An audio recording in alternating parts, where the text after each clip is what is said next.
welcome back into Mining Stock Daily. We have a corporate update from one of our full sponsors. That's Minera Alamos and their president, Mr. Doug Ramshaw.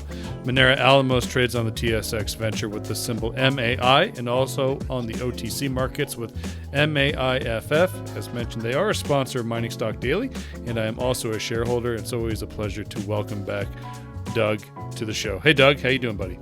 Hey, Trevor, I'm good. How are you? I'm doing just fine. It's after last week, things were a little bit hectic with fall break with the kids and family visiting for out of town. So it was a little sporadic on the podcast, but I'm looking forward to getting back into a much more smoother routine this week. So I was glad to have you as the first guest on this week.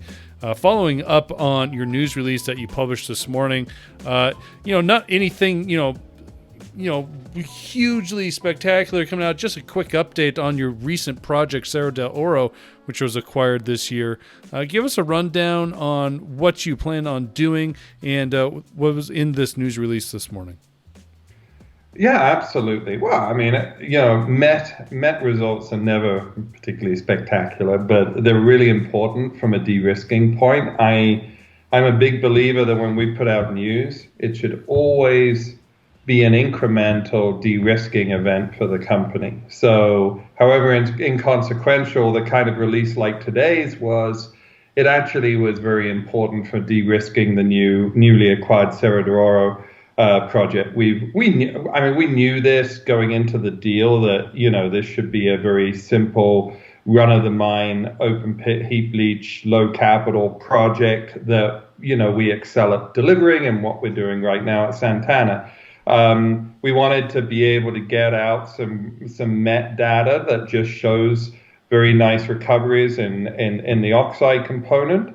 But also, look, maybe hidden in there a little was, whilst we didn't do that deal assuming we could leach the sulfide, we know at Santana, the sulfide leaches, it looks like we're getting glimpses that, with further testing, we'll be able to refine that the sulfide will leach at Cerro de Oro as well. And that will just be the cherry on top because very much helps any upside case. It was an important release to get out, especially as you said, we've got the initial resource coming in a couple of weeks' time. I think it's important to address the issue of does this resource that you're going to come out with have all the corresponding met recoveries that you'd like to see. So this fills that data in ahead of the resource. Yeah, absolutely. One thing that I think that really grabbed my attention is you're already working on some engineering and permitting for this heap leach facility there. I think I maybe underestimated just how quickly Cerro de Oro could be turned around as a project and really put into development and ultimate production. But then again, you are Minera Alamos, and this is what you're known for. We have to start some of that basic engineering work because that will form part of the permit submissions that we expect to have go in very early on in the new year. This is also why we felt we could push for Tuna back a little, because we could be in a situation where Q4 of next year, construction starts at Cerro de Oro. We're not going to rest on adding a pipeline asset and not look to advance it aggressively. So given this is our bread and butter, open pit, heap leach, run of mine, low capital, it makes so much sense to accelerate its development and allow construction to start really as Santana is starting to spin off free cash in the back half of next year. So Santana will help contribute to building Cerro de Oro, which should have similar kind of capex numbers, 10, 12 million Canadian for our basic open pit heap leach design. So potential Q4 next year, you think, for Cerro de Oro? Construction? Yeah, and a 6-7 month build, so it should start. We could see mining commence right before the rainy season in 2022, kind of middle of 2022. So, we always wanted to show that we were a multi-project company. The quicker you can get that second mine up and running, that's certainly going to play to analyst forecasts. You don't want to be a single asset company. You get to definitely has a benefit. So yeah, we're really excited about it. All right. So where does this leave? I mean, you mentioned Santana, using cash flow from Santana. Where are we at with Santana now? And what's the news that should be coming down the pipeline that you want shareholders to kind of keep a lookout for? Yeah, I mean, we're just coming out of the rainy season.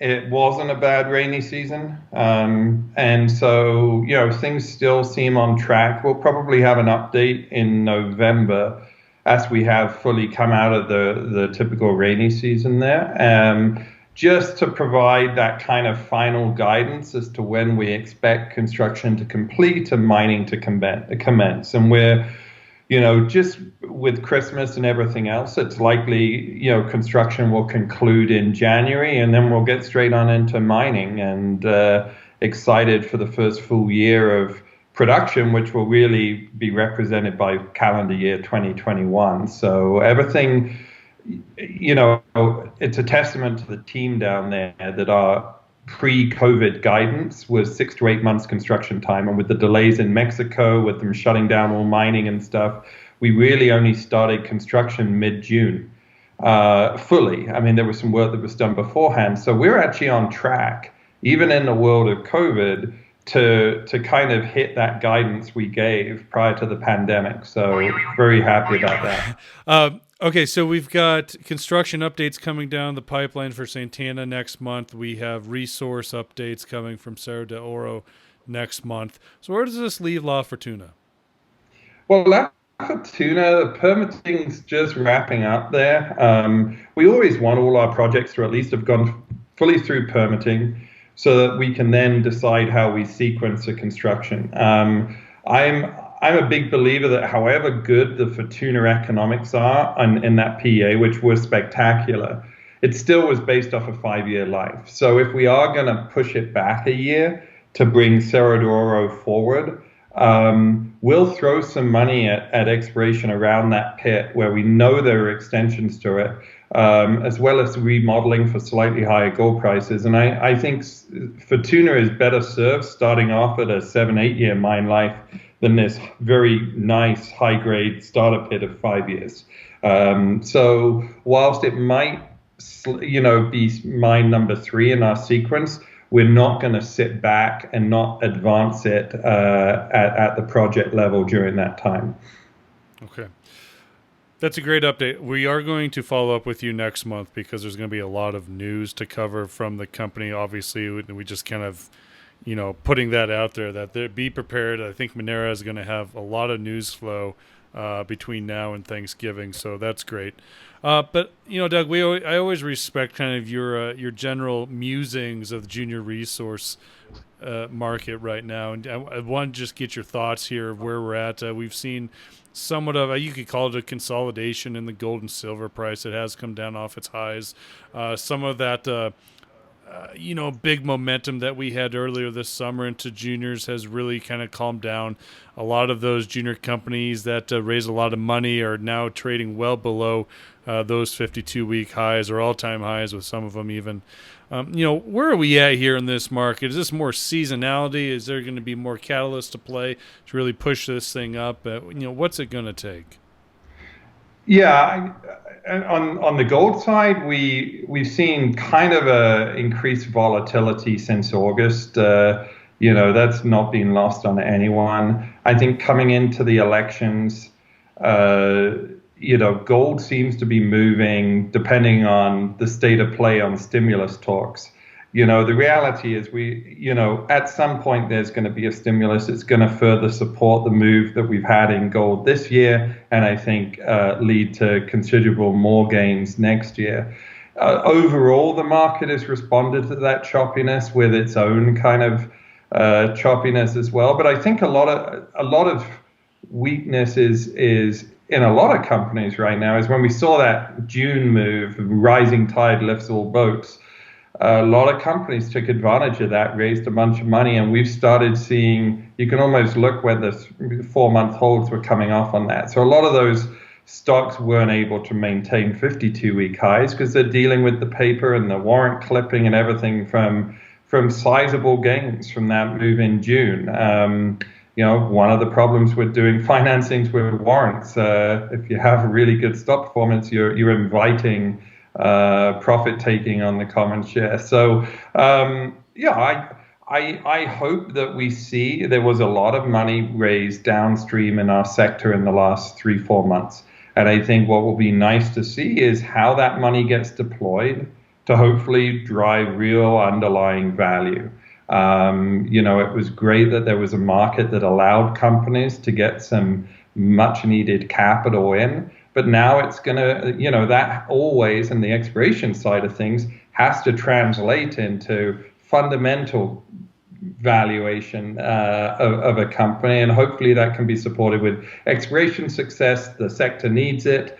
We've seen great examples of companies that have made, big moves as a result of exploration success. Wallbridge today with their news, again, a great example over the last few years. Great Bear's been a great example of that. These are what drive people's appetite to invest in our sector. So I hope we see a lot of success come out of the money that was raised in June. And, that should hopefully serve to support the junior end of the market. It's nice to see that money coming into the sector, but we've also seen some of those producers, specifically the mid-tier producers, increase their free cash flow now that we're seeing Q3 numbers come in. I mean, not only are they having record quarters quarter over quarter, they have paid down a lot of their debt that they've accrued over the years. It seems like they're going to just be flushed with cash coming the end of the year. You would presume that some of those companies would be going into acquisition mode here pretty soon, because we literally just have not seen big acquisitions for quite some time. I mean, you can correct me if I'm wrong, but the only one that really stands out in my mind is the Atlantic Gold acquisition, and that was, I think, a year ago now. We haven't really seen any sort of big junior company getting taken over. You've seen a lot of you had Kirkland Detour, obviously. That was bigger scale thing. Argonaut, Alio, these. I think you're going to see a lot more MOE deals, mergers of equal transactions, where the real value is not unlocked for one set of shareholders in a premium, but the combination of companies driving value forward. I think that the majors have done a really, really good job in recent years of cleaning up their books and getting strong. You're seeing companies reinstitute dividend policies for the first time in 5-6 years. That all plays to the generalist investor taking the mining sector seriously when the companies themselves are taking themselves seriously and not being pressured to feel like they have to do M&A deals. I think as those balance sheets continue to strengthen, we will start seeing some of the M&A that I think is another nice sign that you want to send to outsiders looking at the sector. You've seen it in Australia with Saracen, Northern Star. There have been examples in North America. COVID has probably impacted certain deals. There's lots of people out there rumoring that there are big deals afoot. I'm not sure if we see them this year or not, but I certainly think that the bolstering of the balance sheets of the majors is very beneficial in terms of laying the foundations for them thinking, okay, how do we grow? Because we are talking about companies without exploration success or doing MOE kind of deals that are reducing their resource base with every production year. So it is a declining resource for many of these companies. But I actually think a lot of the M&A that we'll see will be more mergers of equals, rather than takeouts of companies with lofty premiums. It seems like MOE deals have become a bit more the norm in recent years. Yeah. It certainly has been. All right, Doug, just wanted to take a little bit of your time today and get that update and, again, some of your thoughts on the sector these days. It's a pleasure to have you on. We'll be sure to catch up with you again next month after some of this news from your multiple projects at Minera Alamos. And until then, have a good rest of October. Thanks, Trevor. You too.